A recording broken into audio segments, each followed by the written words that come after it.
TV invites you to embark on an extraordinary journey to discover the diversity, beauty, and richness of Latino culture at the 39th Chicago Latino Film Festival, April 13th through April 23rd. Join us on this extraordinary cinematic journey. See brand new films from Argentina, Mexico, Spain, Puerto Rico, Brazil, Chile, Colombia, Peru, Venezuela, and other Latin American countries at the landmark theaters in Chicago. No passports are required to enjoy this multinational journey. Just be at the theaters to be a part of Latino culture, all through the magic of cinema. Presented by the International Latino Cultural Center of Chicago and sponsored by Can TV. For more information, visit chicagolatinofilmfestival.org. Greetings! Welcome to this very special program focusing on the 39th Chicago Latino Film Festival taking place April 13th through the 23rd at the landmark Century Center Cinemas with special screenings at the IMC River East and Instituto Cervantes Chicago. My name is Alejandro Riera. I am the communications manager of the festival. Joining me is the one and only founder and executive director of the International Latino Cultural Center, Pepe Vargas. Here we are, 39 years. And I am extremely excited, happy that we have been able to keep the sequence of the festival. It's not easy. Some festivals begin and a lot of noise are made about and glamour and all of that, and then they fall. But we have consistently, and next year we'll be celebrating 40 years. We got big plans. But for that, we've had to go through the 39. And as we always say, it has to be the best. Not because last year was a bad one. It was incidentally a great festival, and so 39 even better, and then a big 40 celebration. Let's talk about what's going to make this festival different for a second, folks. Last year, we took baby steps towards theatrical presentations after going 2 years virtual. And by baby steps, I mean we had very limited use of the theater, one screening per film. We kept our virtual component, and we went drive-in. This year, we're going full blast to the theater, like we used to do before the pandemic and the shutdowns. 2 screenings per film, opening night and closing night galas, special events in the community, nothing virtual. More guests than we had last year. We're looking at most probably about 50 filmmakers visiting the festival with their accompanying Q&As. We'll have the shorts opening each feature film. And speaking of the opening night gala, April 13th at the AMC River East, this year so we're opening and closing both the festival with films directed by women. And we'll start with our opening night selection, Love and Mathematics from Claudia St. Luz. Take it away.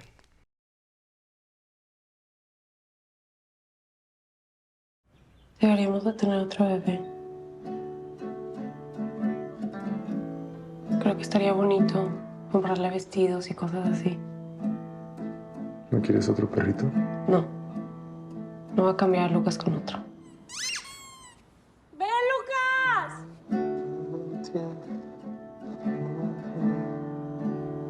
Estoy pensando que a lo mejor vuelvo a cantar.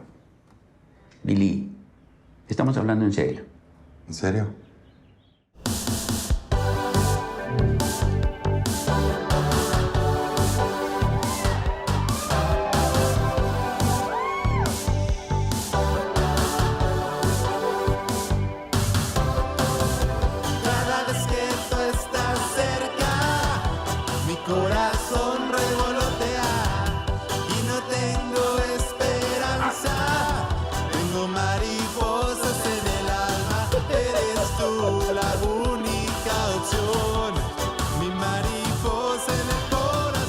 Si vamos a tener otro bebé, tienes que ser más serio, Billy. Cada vez que tú estás cerca, mi corazón revolotea. Well, it was a tough choice. I know it was a tough choice to select the opening night film because you showed me several potential films. Love and Mathematics was one of them. Tell me why Love and Mathematics? What you liked about it? We haven't failed.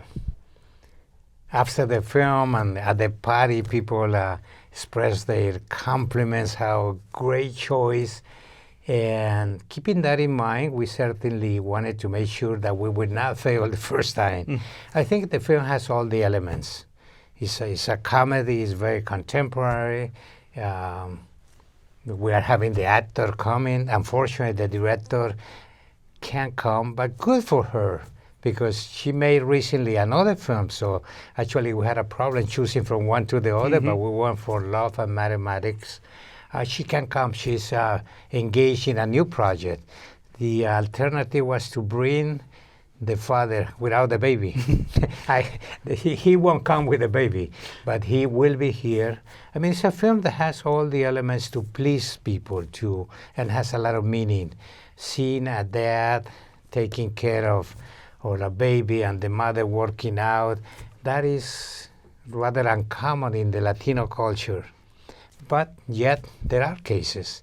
And it's a fun comedy with a lot of social substance. And we know he's or used to be a big musician, a big star, and now he's just taking care of the house and all of that. It's a different type of job. I think people will enjoy it. That I had that feeling. And one of the things that I liked about the film, having seen it, is that it, as Pepe mentioned, it does touch upon some social issues without just hitting you over the head with it. And the humor is really droll, incredibly offbeat. And not only that, but Claudia is a filmmaker who's worked with Fisher before at the festival. Unfortunately, I don't know why other festivals here in this country don't look at her work, which is extraordinary. She's, I think, one of the, at least at the top of a new wave of women filmmakers out of Mexico. So it's a pleasure to bring her latest film. As Pepe said, it was difficult to just select which of the two. She premiered one at Berlin last year. She premiered Love and Mathematics at Toronto. So, we had our work cut out for us. So our next film is the documentary The Silence of the Mole from Guatemala, a fascinating story about a journalist who back in the 70s during Guatemala's infamous civil war against the indigenous people and ruthless dictatorial regimes managed to infiltrate that regime and pull out information and make that information public. So let's take a look at The Silence of the Mole.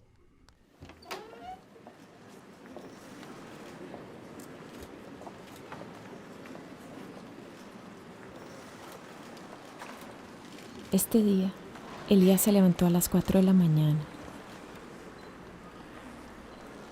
Unos días antes me llamó y me pidió que lo filmara. Elías había esperado durante años dar su testimonio en un juicio por crímenes de lesa humanidad. Buenos días, señor testigo. ¿Me escucha? Sí. Señor Elías, usted ha sido citado porque fue admitido como testigo. Levante su mano derecha a la altura del hombro. ¿Promete usted como testigo decir la verdad ante su conciencia y ante el pueblo de la República de Guatemala? Lo prometo. Muy bien. Diga su nombre, por favor. Elías Barahona y Barahona. Tenemos a la vista el documento. En el Elías sabía que era su última oportunidad para hablar.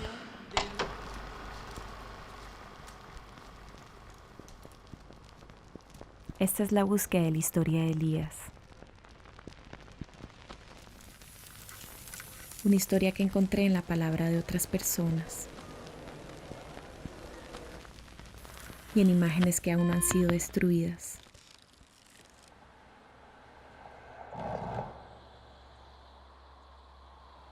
Para poder contarla, hay que abrir grietas en los muros del silencio.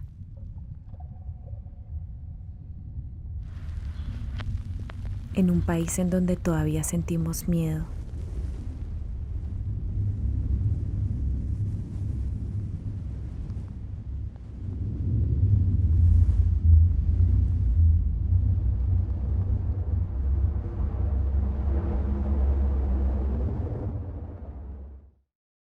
So one of the things about The Silence of the Mole that fascinates me is the context on which usually films of this sort play at our festival. I mean, my experience in the past is that films from Guatemala that take on, they grab the bulls by their horn and tackle that legacy of the Civil War play really well at the festival. Why do you think that is? I mean, there's one that won the Oscar, When the Mountains Tremble. Mm-hmm. And it has kept that kind of sequence, it's pausing, because it's really hard. The dictatorship is famous for killing journalists, and he's one of them. And then killing the native people, genocides and nobody says anything. Human rights organizations, they kill them. And so for anyone to really have the courage to go and make this kind of film, and then about somebody whose courage was unmatched, really, because also he had problem with his own people, his own political friends, because they thought he has betrayed them. And he has to keep it secret because he could be killed in the process of trying to reveal this. People wanted to know about the stories. It happened in Argentina, happened in Chile, in Brazil. I mean, happens throughout the continent. We still receive a lot of documents about the Spanish Civil War. That kind of wounds never seal. They are there. It's painful. So that somebody ventures into that kind of stories and risks their own life, because a lot of filmmakers who have been killed, like the journalists. And so it is a moral obligation for the festival to really work with them, expose them, and share the films with the audience, to try to get some type of solidarity, understanding how critical and how dramatic the situation is. One other fact about The Silence of the Mole is that it was Guatemala's official submission to the Oscars for the Best International Feature this year. Fortunately, we didn't make it the semifinalists, but one of the things we try to do is to bring all of these official selections from Latin America to our festival that otherwise wouldn't play here in Chicago. And the other important fact about The Silence of the Mole is that it's another film directed by a woman. We have a significant number of shorts and features directed by women this year. We already saw Love of Mathematics. We saw The Silence of the Mole. I think we have a couple more before the show is over. But let's talk about Tiempos Futuros, a science fiction film from Peru, a genre that people don't generally associate with Latin America, like whether it's film or literature, but there is a culture of science fiction in Latin America. So let's take a look at From Peru, Tiempos Futuros. No hay nadie en esta ciudad que haya visto llover.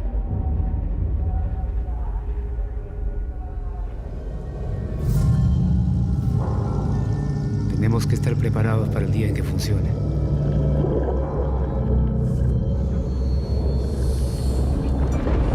Veo bien, papá. Se están formando. No falta mucho. No falta nada. Cuando tenía tu edad, me ponía a dibujar máquinas. Máquinas para volar a otro universo. Soñaba que volaban, Teo. Pero yo nunca aparecía en esos sueños. Es bueno soñar que vuelas. Ánimo, camarada.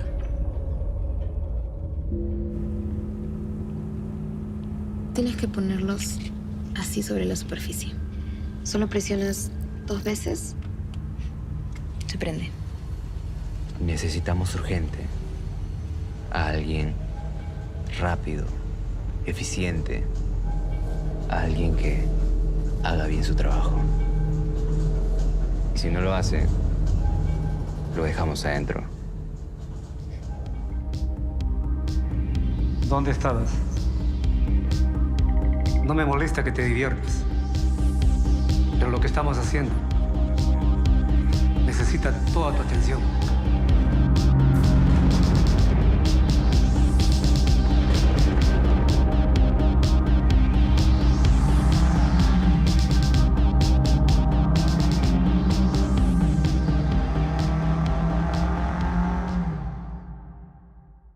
So here's an interesting fact about Tiempos Futuros. This is not the first science fiction film from Peru featured at the festival. Last year we had a film called El Corazón de la Luna, Moon Heart, which was, by the way, speaking of the Academy Awards, Peru's official selection to the Academy Awards this year for Best International Feature, except that we got ahead of them when we played it last year. So what did you like about Tiempos Futuros, Pepe? I mean, we, as a festival, understand that we have to go into the what is coming out of there. And a science fiction is not a common topic. It's very rare. And from Peru, I mean, last year we got one. Some 10 years ago, we got another one. And most recently, about 5 years, we have another one with this Spanish very famous director whose name escaped, but Peru kind of. And I suppose this has to do a lot with the Indian, with the Inca Empire, with the beliefs of the natives, these millennia that have gone through, and the connection with the sort of extraterritorial. So they come from there, and but it's not the only country. We have some years ago one from Dominican Republic, Puerto Rico, Dominican Republic, and these kind of things, because the festival doesn't specialize in one single type of film. So we wanted documentary, fiction, drama, comedy, some experimental work, animation. So when we get this type of film, well, it's a must for the festival, because when we program the festival, we take into consideration the audience. What would people like to see? That we have seen that, or that we know, and then pursue the film, and how can we really fulfill our obligation of giving them a representation of where it's coming from. And so in that regard, either, this film or any other film kind of has to serve that purpose.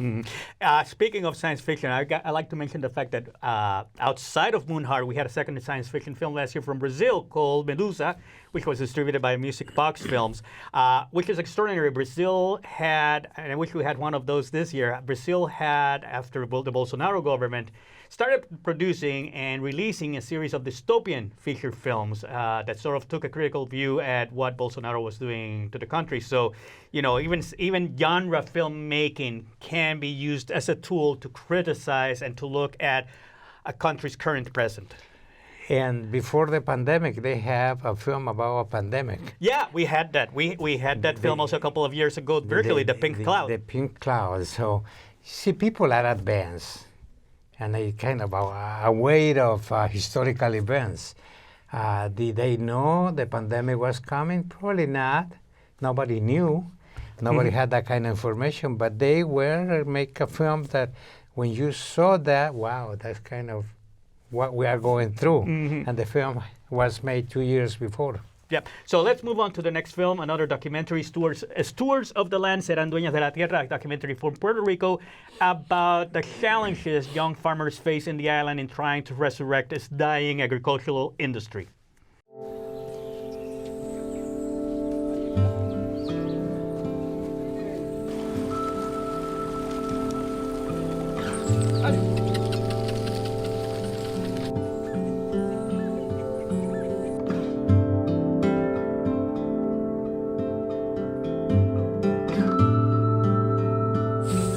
¿Quién va a sembrar? Quienes siembran son los campesinos y las campesinas. ¿Dónde se producen los campesinos?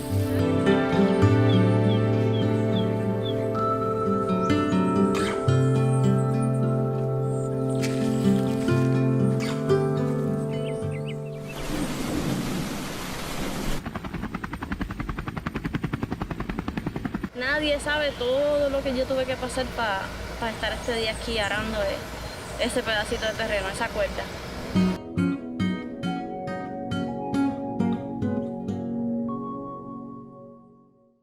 So Stewards of the Land is one of 3 Puerto Rican films we're featuring this year at the festival, the other 2 being La Pecera, the Fishbowl, which just had its world premiere at the Sundance Film Festival this year. Critically acclaimed. We'll have the director there, Glorimar Marrero Sanchez, and another Puerto Rican film called Without Prescription, Sin Receta Alguna, by Juliana Maitre, which won the Audience Choice Award at South by Southwest last year in the world category. But let's talk about Stewards of the Land, about this Puerto Rican documentary, Pepe. It is true what we say. Travel throughout our countries without passport, without leaving Chicago. Just go to the theaters. In my case, because I don't go to the theater to see the film, because I had seen them before, but when I saw this film, I had to go back to Puerto Rico, because the beauty behind a problem, because it's a big problem. I mean, back in the 40s, the Jibarito were thrown out of the island and taken from there to the factories in in New York, Chicago, and somewhere taking to the fields in something that looks like Puerto Rico, Hawaii. And so years later, the grandchildren of these people, they are seeking out how to connect with their own reality, with our country, to the land of their ancestors. So they go back to Puerto Rico, and it's not easy because everything is against them. They are fighting the big industrial agro production and the pesticides, so they try to rebuild using the methods that were used by the grandparents to produce some organic, some health-oriented food. So when you see that, and then the beauty, the clouds, the sun, the tropic, the wind, all of this, and most of these people are women, women with young children. So I said, wow, I'm going back to Puerto Rico. And I did. I went there after some 16 years I haven't visited. And a lot of things happen that way.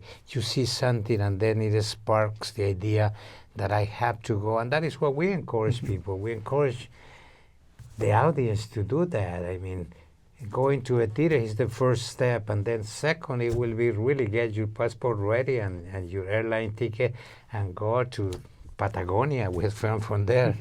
Or cross the ocean and go to Spain and see all of these places that we see in the films. So that is pretty much what we do. I will add that one more challenge that the farmers in this documentary face is carry two names, Irma and Maria. I mean, one of the things about the documentary explores is that besides all the challenges posed to them by the government and by the industrial complex, Mother Nature herself played a tough role on their work. So let's move on to the fifth film, a comedy called El Vasco, Dear Grandma, wonderfully delightful comedy. Let's see the trailer.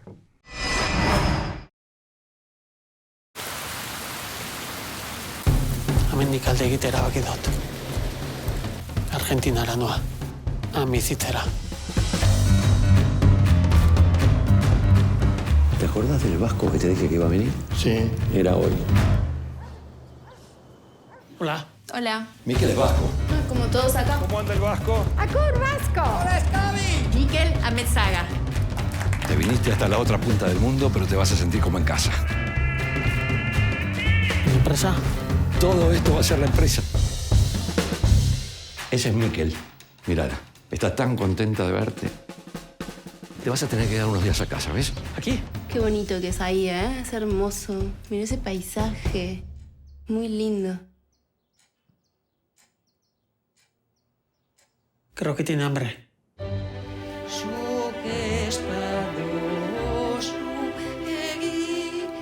Lama está hablando.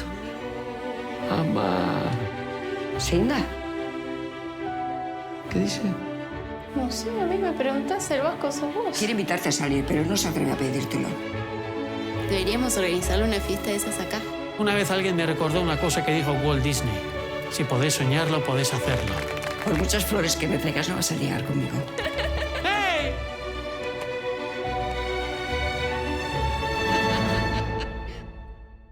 ¿Pero qué? Walt Disney era vasco. Claro. I gotta say, of all the films that I have managed to see from the festival, Dear Grandma is one of my favorites. I mean, it was a real delightful and at the end, very moving comedy about national pride, displacement, immigration, tradition. What did you like about that film? Not to mention love. Not to mention love. That is really this saying that in Spanish, going de Guatemala a Guatepeor. El Vasco, he was having a hard time in the Basque country in Spain. So an alternative comes about, and so he decides to leave everything behind and go to kind of the promised land. And has the uncle who is kind of the hook, yeah, come, and the uncle is quite a character. But also he comes not really to Argentina. He comes to a small Basque country in Argentina. The old Basques who came and they create this village and kind of protect, and everything is Basque. and then find a grandmother with dementia and had to deal with that. He escaped problems to find a mega big problem, and he has to deal with that. And that is where the comedy and the seriousness of the drama is a serious comedy with all of these misencounters, and then reviving an old lady through a song that she had not heard for years, and now it becomes alive, and so that is a beautiful story that really connects generations, forgets about nationalities, and it's something that in this case the Basque, they kind of genetic this umbilical cord that they has never been cut. And they are in Argentina, but not living as Argentinians, living as Basques. Let's move on quickly to our final film, Santos Skin to Skin. One quick thing, besides the festival, we are going to be holding a couple of community events at the Segundo Ruiz Belvis Cultural Center. One of them is tied to this film. We're going to have percussionist John Santos doing a lecture and demonstration as part of the Ruiz Belvis Cultural Center's Bomba workshop. So let's take a look at Santos Skin to Skin.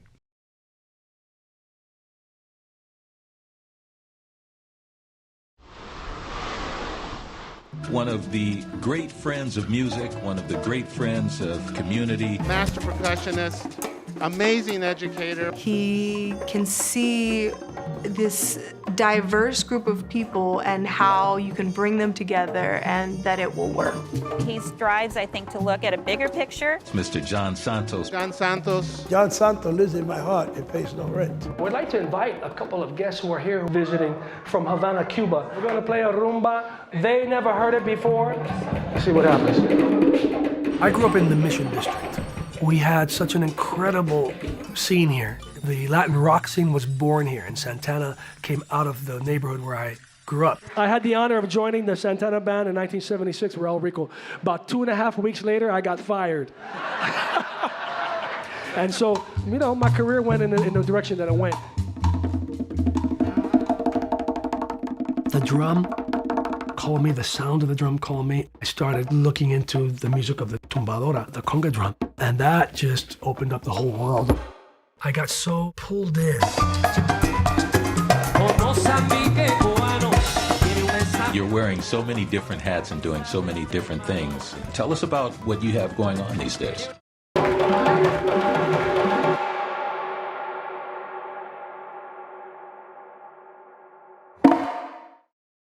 So that's all the time we have, folks. 51 features, 35 shorts at 3 places: the Landmark Century Center, AMC River East, and Instituto Cervantes from April 13th through the 23rd. For more information, please visit us at our brand new website, ChicagoLatinoFilmFestival.org. We're launching it. We just launched it. By the time you see this, we did. Again, that's ChicagoLatinoFilmFestival.org. And thank you so much for watching.